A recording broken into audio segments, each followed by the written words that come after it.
It is time, my friends. It is time. After whittling down the competition, we are down to our final two competitors, the top invited pro and the top qualified winner, to finally answer the question, who has the best aim in gaming? Without further ado, it is time to introduce our finalists. Representing the side of the invited pros, we have Cloud9's Jakee.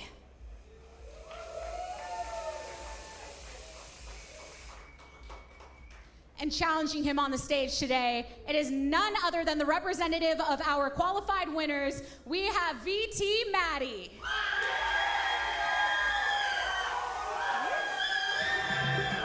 Now, acknowledge your fellow competitor before taking to your stations. Let's go, let's go. Feel free to settle into your seats. We are going to get into the competition.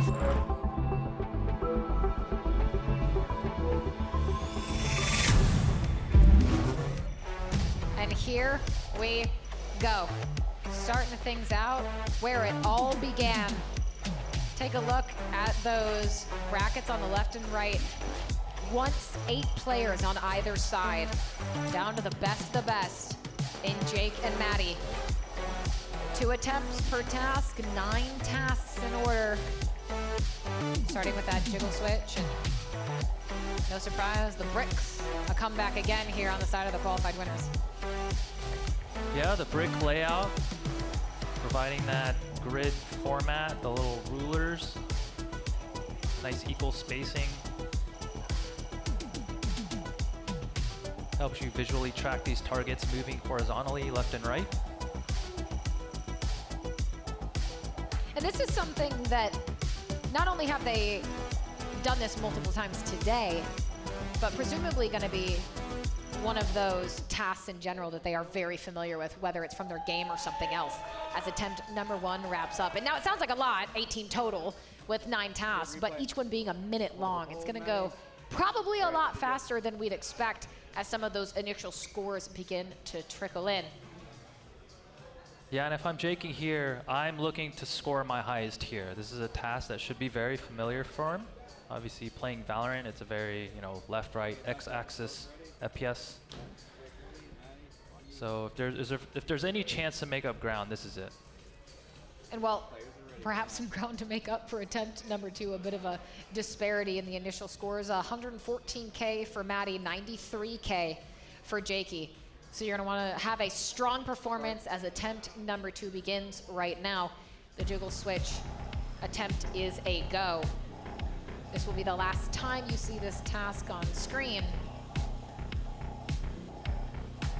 But I feel like it's important here too to sort of just play your own game. Don't worry about what's happening with Matty. Don't worry about what's happening with Jake. Just focus on your screen, your game. Yeah, and that's a great piece of advice in any game or competition. You try to switch things up and play a different play style that you're not used to. It starts throwing you off. You start second guessing yourself. And changing things that don't need to be changed. Yeah. Unless you're Matty, who just changes everything for fun, I guess. Here we go, I think about 10 seconds or less remaining in attempt 2 for the jiggle switch. 8 more tasks on the road to victory for one of these 2 players, and there we go. Will we see improvements across the board? Huh. Matty doing it again. The exact same score, 114,000, mirroring that initial attempt. Not as strong of a score from Jake, but hey, it's the highest score that you're going to take on. So it is going to be that 93K that Jake takes from the jiggle switch on the initial as we move on to float clicking.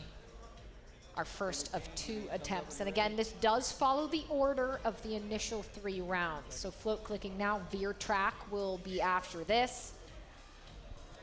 So no surprise in the order of the tasks. Players are ready.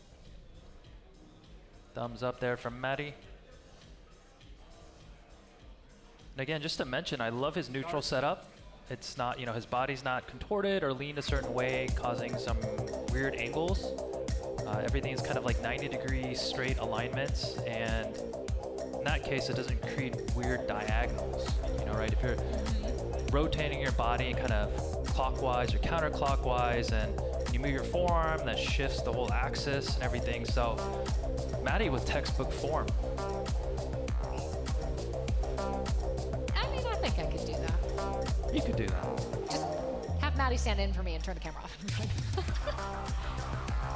Again, this is task 2 of 9, attempt 1 for the grand final of Red Bull's Ready Check, the first ever Aimlabs event, aim training event, hopefully one of many, because on its face, you might not be sure what you're gonna get out of an aim training and Aimlabs event, and it has been so fun to not only see how the invited pros square up with the qualified winners, but how in their own individual lanes, they compete against each other.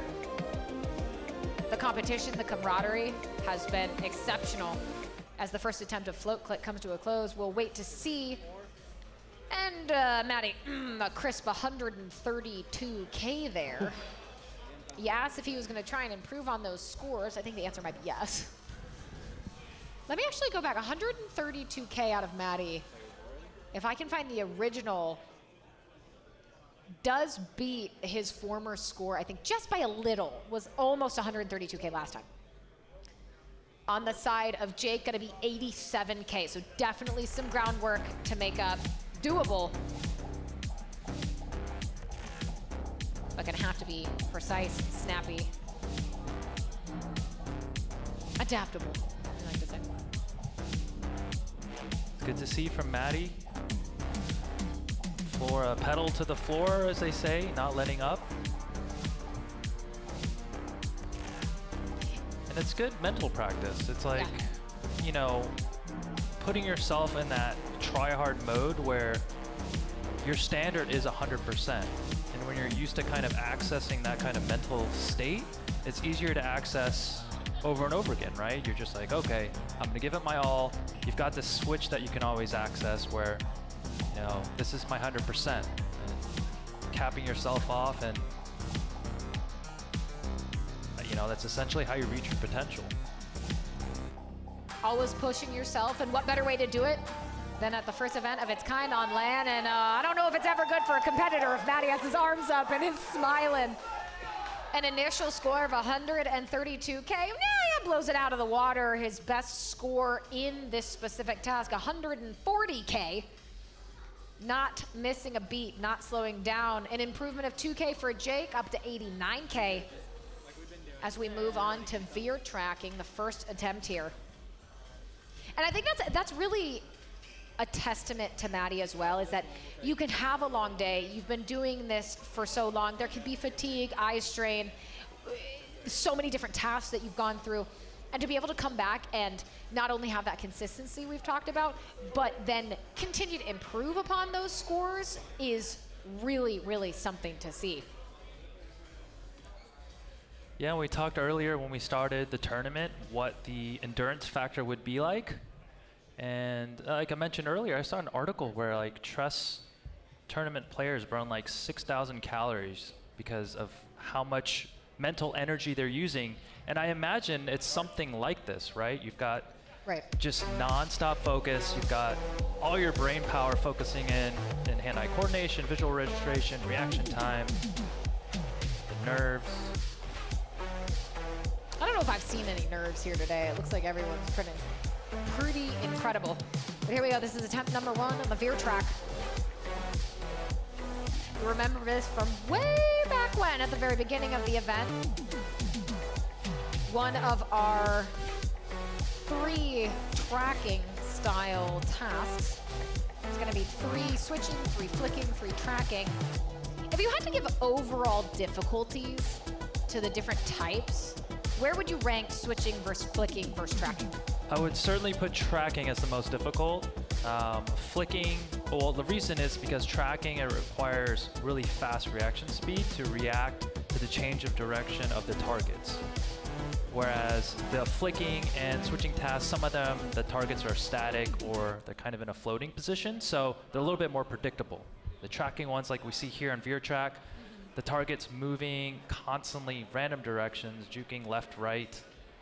So there's this element of mechanics, yes, but also reaction speed. You've got to instantly judge, maybe even like within 1 second, the target be changing directions 3 times. Well, no trouble for Matty. Attempt 1, 119K. Hasn't been particularly close to dropping under the 100K mark. Jakee at 82K. And consistency across the board from both of them, actually, in terms of the score lines that they are getting. But in terms of total score, as we prepare for the final attempt here in veer tracking, it is an over 100,000 point score difference. Makes the comeback even better.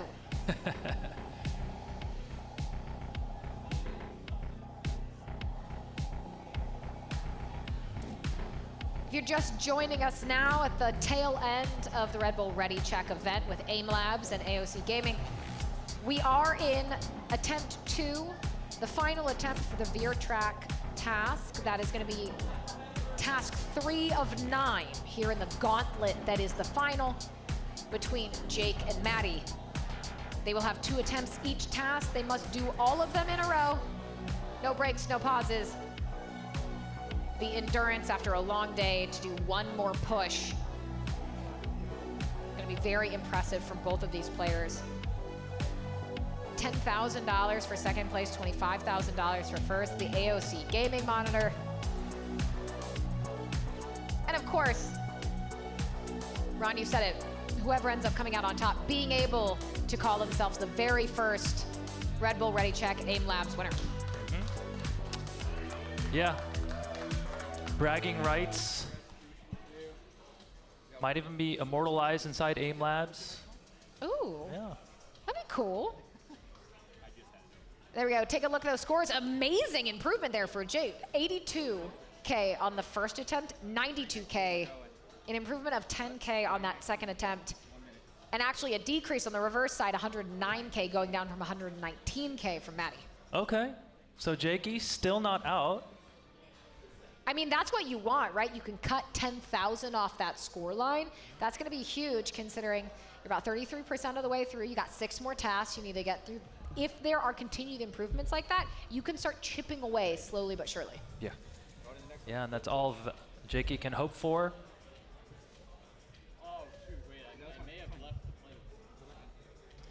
Now we move on to the float switch.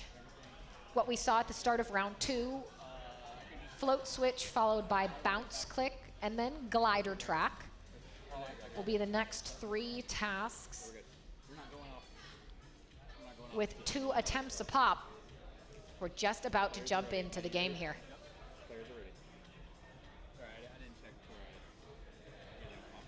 A long day at the office, but a good day for both of these players. And here we go. Float switch is underway. 1 minute on the clock and goes by a lot faster than you would think. Laser focus on the dots in front of them, and both players looking crispy so far. Matty with a strong start. Oh, his first blunder right there. Just 1. Seems to recover from it without too much trouble. Yeah. I mean, literally, he's had 1 mistake this whole time. Has Matty had a mistake? Sorry? Has Matty had a mistake? No, that's what I said. Oh, sorry. Yeah, I said, yeah, Matty. Oh. Yeah, I mean, like, if you watch Matty's I was run, looking at Jake when you said that, and I think maybe almost at the same time might have actually also had a blunder. So at least they're in sync on that. Yeah, I'm like watching a screen to see where the mistakes are. And it's, you know, you might have like 3 or 4 small slip-ups. So near perfection. There you go. Comes to a close. Float switch attempt 1. There will be another attempt as we take a look at those scores. 85K out of Jakee. 114K consistency out of Matty. Again, these score lines super consistent to the score lines they're posting across the rest of the tasks as well. But 114K even out of Matty there on the float switch. And if you're at a point, say where Matty is in terms of proficiency at something like Aimlabs, Where is the ceiling of improvement for you? Is there one, or do you start seeing it if you're this good? Yeah, that's a good question. Like I mentioned before, I mean, we're talking slivers of improvement at this level, right? I mean, he clearly beat the other qualified winners, the professional aimers, by large margins. So as we were watching his screen, you know, you're just kind of look for where can improvements be made, and so far, none. And the mistakes that he are making, they're just so minimal. And we talk about that too. Not only is consistency important, but being able to be so consistent and also at such a high level. You might be able to get one, you might be able to get another. Maybe you have high peaks, low valleys, but not for Matty. It's just jumping from peak to peak, I guess.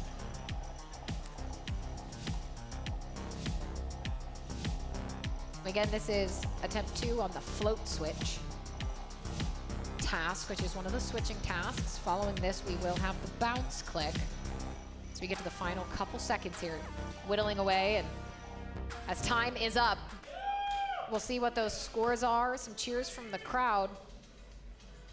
As 4 tasks down, 5 tasks to go. Bounce click up next. Bounce click, in particular, was the task that seemed to trip up the invited pros the most.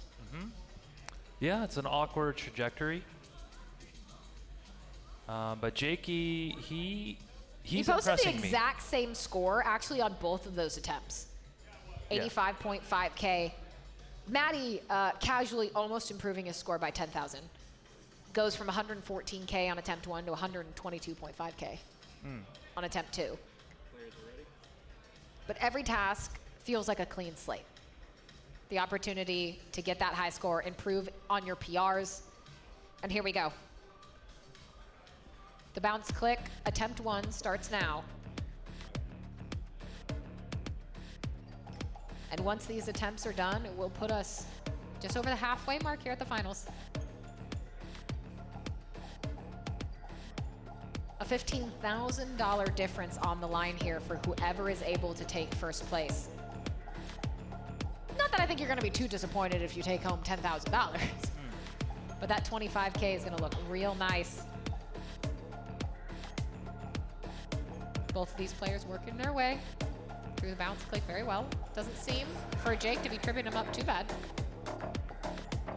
And maybe to be expected, right? If you're someone of that caliber, you're gonna see progress even if you've only done something a handful of times. Absolutely. I mean, that's how you reach the top elite level of professional esports. You improve, you get better, you adapt, you find ways to break the game, the advantages, the timings, the angles.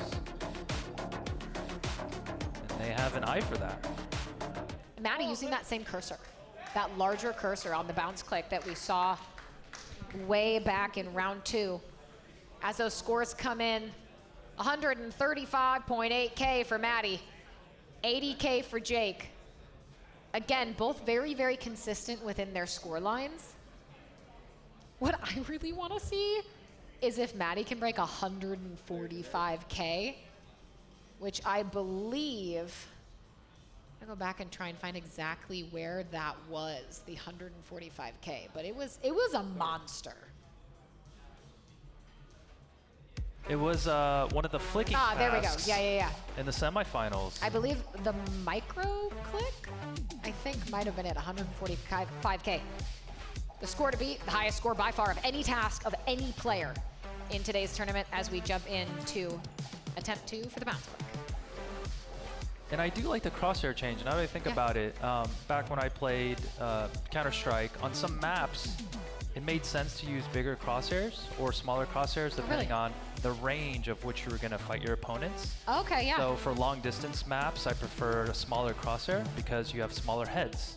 But if it's more close quarters. Yeah, and the target's bigger, it kind of makes sense to increase the crosshair size so it doesn't get lost on the target. So for example, if you have a really big target and a small crosshair, if you're going for that headshot, sometimes that crosshair might land on the body or the upper chest, and you kind of can't distinguish if it's on the head exactly. Yeah. And obviously all of that information crucial when you're in a situation like that, when you're in game, when you're competing like Jake is. And there we go. Bounce click attempt 2, done. Glider track up next. Not going to be an improvement for Matty. 135K on the first, 129K on the second, but a whopping 11K improvement for Jake from 80K on attempt 1 to 91.9K, almost a 12K improvement. That is excellent. So it looks like he is whittling down that difference. 2 tasks ago, he was 100K down. Now it's almost around 80, just a little less than 80K. We'll see, maybe as we move on, can you continue to chip away? Those chips might need to get a little bit larger as we get into the latter half of the final, but here we go. Officially over halfway. Glider track next, attempt 1 is what's on your screen. And this is one of those tasks identified early on by Ron, that and veer track as being particularly challenging. Yeah, especially for VALORANT players, this is a pretty awkward angle. Oftentimes you're not caught in situations where the players are moving both up and down. Sure, if you have high ground, you know, that might be the case that happens, right? If you're boosted on a box, maybe you're in a tower or a window, and the target's moving below you, but yeah, so this is not a very familiar range of motion or mechanic for Jakee. Perhaps a Halo player, but not a VALORANT player, but I think, again, that is a testament to still the consistency, the accuracy, and the ratings that you're posting. Even if this isn't intuitive to the style of game that you excel at, you're still exceptionally good at it because some of that skill, it's naturally going to transfer over. But now as we wait for the second attempt to begin, those scores will start rolling in. And we can see it here. For glider track attempt number 1, what are those scores going to be? 79K for Jake. I definitely think we can see improvement there for sure. Still consistent, still on par with what those prior scores have been, basically hovering in the 80 to 90K range. Waiting to see what Matty's score line is for attempt 1. We still will have another attempt here for the glider track. I thought I hit the keyboard, but Matty just looks locked in.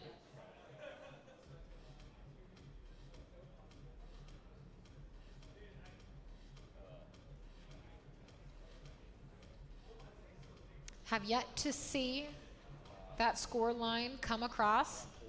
We'll let you know as soon as we get it for Matty on the first attempt from the glider track. And once we wrap up the second attempt, we will be into the final 3. Round 3, it'll be vertical switch, micro click, and smooth track. We will not see those 3 tasks from the semifinal, those surprise tasks.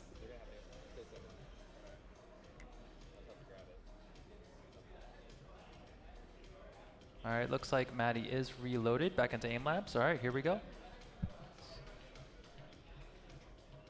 The second attempt should be underway here in just a moment.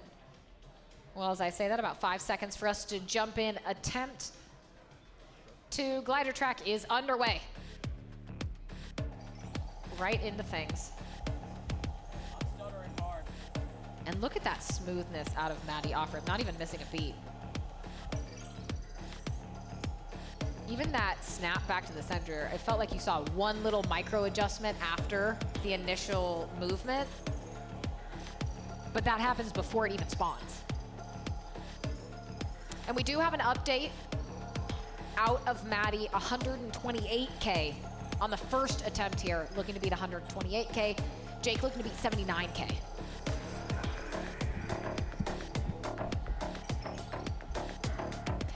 To put it into context, when you watch these players here, obviously the best of the best, posting some of the highest scores, how does that compare to what you might say is an average score for something like a glider track? Glider track, I mean, this one is so difficult. I would challenge anyone watching this, you know, get Aimlabs, it's free, and try it for yourself. I mean, watching the best of the best, the elite, they make it look easy, but I'm telling you, it is so difficult. We're talking about slivers of a target hitbox that are moving in random directions in all directions. And then you've got to be able to recenter it back to the middle, like instantly. So It tests all your skills. It's one of those things, like I said earlier, you kind of have to have a neutral mouse position. Like Right. you've got, you know, your rectangle or square mouse pad. You've got to be neutral in the middle, so then you can hit all quadrants in case the target moves in any direction. And we can see the mouse placement from both players. They certainly have that neutral setup, so maybe that was a factor in reaching the finals for them both. And there we see it, 103K. So, you know, just a bit of a dip from 128K on attempt 1 out of Matty, but another great improvement of 5K out of Jake, 79 on the initial, 84 on the second, on line with the general scores we're going to see thus far. But now it means we're into the final 3 tasks, the vertical switch up next, followed by the micro clicking and the smooth tracking. Going to be those tasks that we close things out with. And again, you think at the start of this final, 9 tasks, 2 attempts per, it feels like it's going to take a lot of time, but when each attempt is only a minute long and they are right after another, well, it goes by, you blink and suddenly we're in the final 3. It's more like rapid sprints, 100-meter dashes instead of marathons. So there's this ability to have this super concentrated, compact focus within a minute. And, you know, generally when you play a game, you don't have this many targets that you have to shoot at, right? Right. It's more paced out, so you're condensing it down. There's this ability to that I think some gamers, what I've noticed when I've become older is that back when I played professionally, I had really fast reaction speed when I was younger. But now when I'm older, I have like little bursts. Like I can focus for like 3 minutes and then I lose it. So being able to see them do this back to back to back, you know, 4 or 5 rounds in, with this number of tasks this late into the tournament, it just goes to show like how they're able to sustain this focus, which is for me super impressive. Right, I mean, you've been here for hours and hours and hours. You're flying from who knows where, could be time changes. You don't necessarily always have time to adjust, and you can sit down after a very, very long day and make it look easy. Again, Matty's trying to jump back into Aimlabs, get everything set up now for the vertical switch, waiting on attempt number 1. With just 6 attempts, 3 tasks remaining before we crown our Red Bull Ready Check champion here. The first tournament of its type. And I love that. I love the ability to take that risk, be innovative, and try something like this. Because you might not necessarily look at Aimlabs and be like, yeah, we can make a tournament out of that. But they did, and they executed, and it's been excellent. Yeah, I mean, anytime you can watch the elite of any craft or sport or skill set, it's treat, you know, just to see what is possible for humans, you know, right? This is like, you know, like we said in gaming, this is probably the most sought after skill. It's point and click, mouse control, tracking, flicking, precision, hitting headshots. That's what everyone's after. And those are one of those skill sets that you have to have, right? So we see it on display right here. And I think you hit the nail on the head when you said that. No matter what someone is doing, if you're watching the absolute best of the best do that thing, you could have zero interest. You might like to play games that have nothing to do with translatable skills from Aimlabs, and you're gonna have fun sitting here watching these players be outstanding at this. Because there's something to respect always about people who hyper-focus into one thing to become the best they can be. Unlike my squirrel brain, where I can't decide what I want to do on any given day. Vertical switch, attempt 1 underway. Our grand finalists, Jake and Matty, head-to-head here. 3 final tasks to get it done. 10,000 for second, 25,000 for first. AOC gaming monitors for both. And so far, so good. you know what, I'd wager, you know, if you give Matty some darts or a pool stick or ninja stars. Ninja stars. Give him something with his hands and he's gonna have surgical precision. I'm curious to know I don't know if I has- want to see his surgical precision with ninjas. I would love to see that. I would love to see that. Throwing daggers, archery, you name it, you know? Like hand-eye coordination, let me hit something a little small. Can we Curious get to them to know. like paintball or something? Paintball's good, yeah. That sounds fun. And there we go, attempt 1 for the vertical switch, all wrapped up. Wait for those scores to come in, 110K out of Matty. I don't believe that Matty has had a score under 6 digits so far here in the final. Jake, 85K, and again, the consistency across the board is so impressive out of both of these players. We'll jump back into it. This is attempt 2. Micro clicking up next.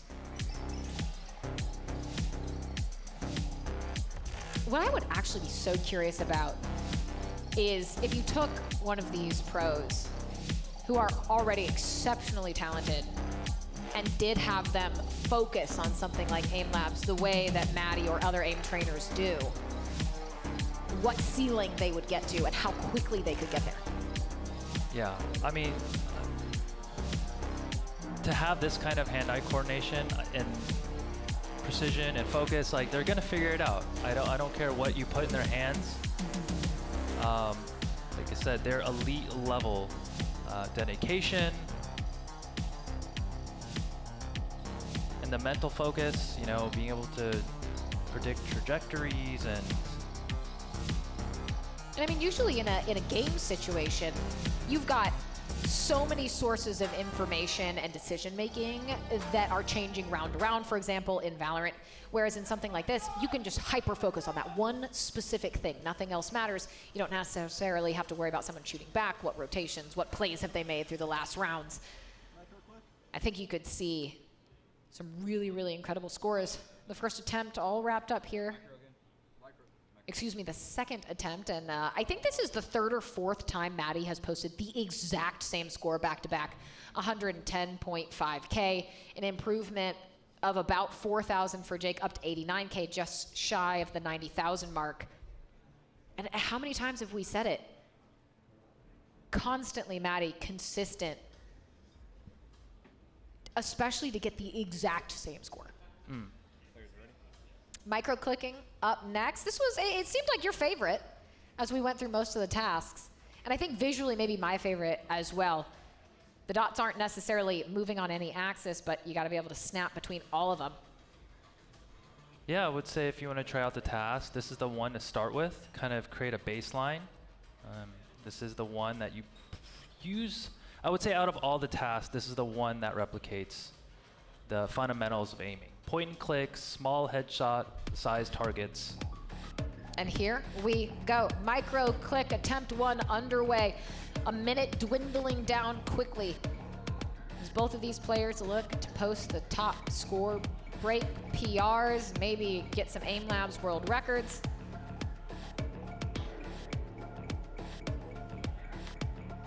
And Matty looks like a bot. That's ridiculous.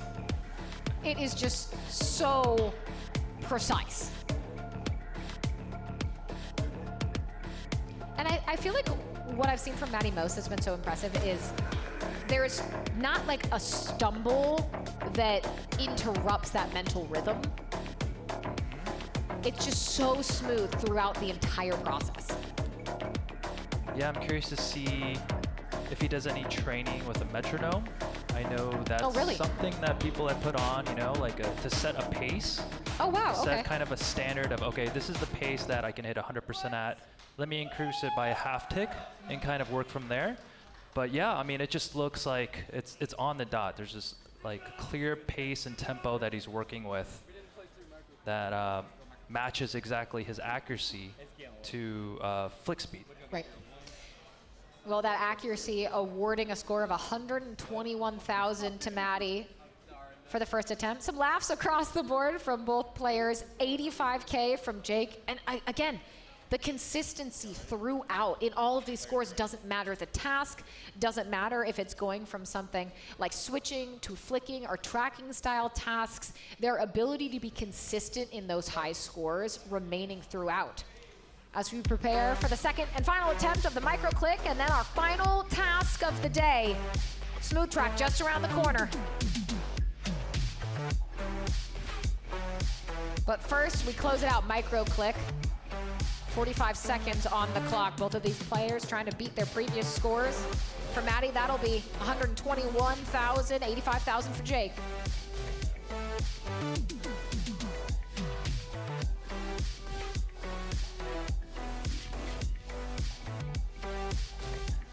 I think I'm gonna hear the sound of this dot clicking in my dreams tonight.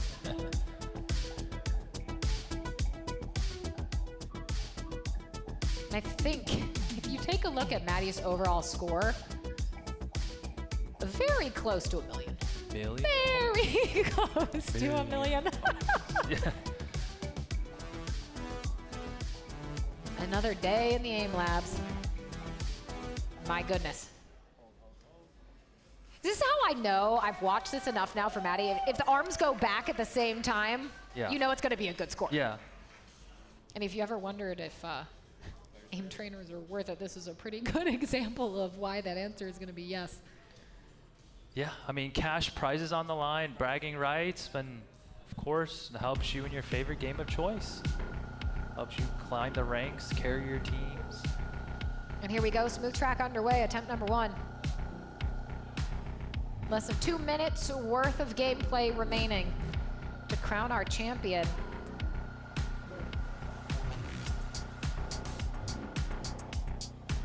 Such a fast snap out of Matty back to that center.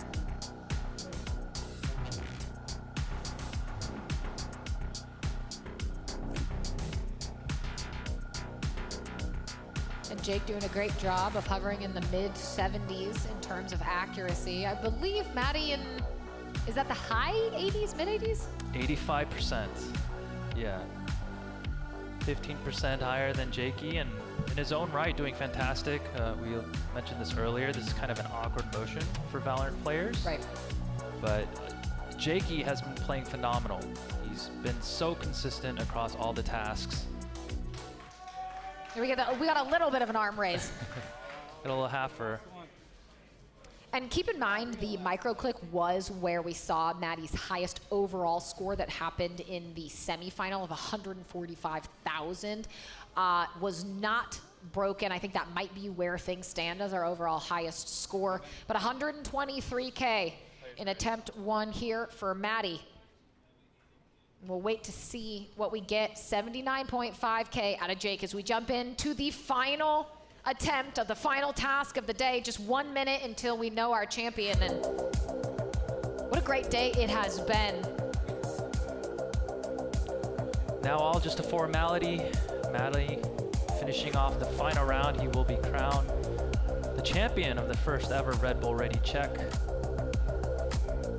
Well played to Jakee as well. He had some fierce competition amongst the other invited pros. Super impressed with his consistency overall. Should be very proud of himself. And I think, case in point, right? You're gonna watch the difference between a pro player who is exceptionally good at not only aiming, but also all the parts that come together in Valorant. And you have someone like Matty. This is that focus, that drive, that energy every day. And truly impressive on top of that showcase. Says, I don't even need to worry about the last final seconds as it comes to a close. Arms out, the cheers are there. But those incredible scores, take a look at that. Over 1 million as a total point for Matty. All very important, and just as important for you to be able to hold this trophy. Lift it up if you can. I know it's a big chunky piece of beautiful hardware. Congratulations again on your victory. Your champion, VT Matty.